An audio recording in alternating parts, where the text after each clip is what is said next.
This is the supply chain ecosystem I was talking about earlier. The idea here is that around supply chain management per se, or the supply chain per se, there are a bunch of other nodes that connect in the big network, right? Those are just four of them that I consider important. Um, One very important one is marketing. As you know, well, marketing determines and drives supply and demand, and that is pretty much what supply chain caters to. It is so closely linked that in some definitions,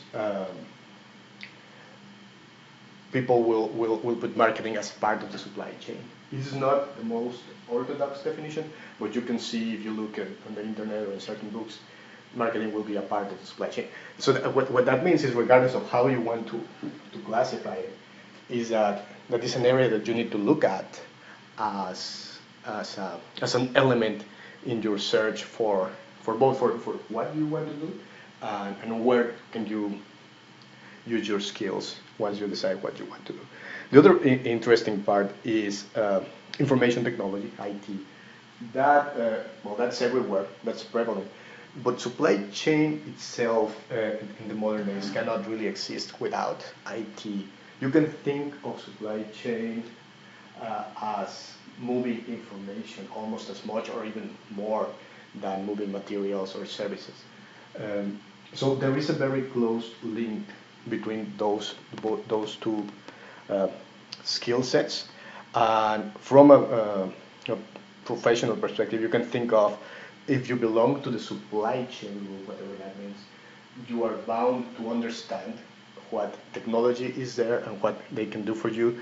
And when I talk about this technology, I'm referring to things like enterprise planning, resource planning systems, ERPs like SAP or Oracle, things like modules within those as SRM in SAP supply supplier relationships management module, things like that. Also, some other tools like Ariba for indirect purchasing.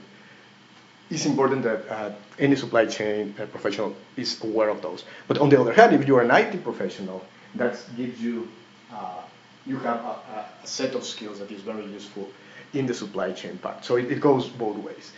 Then you have on the left-hand side a group of what I call their consultants.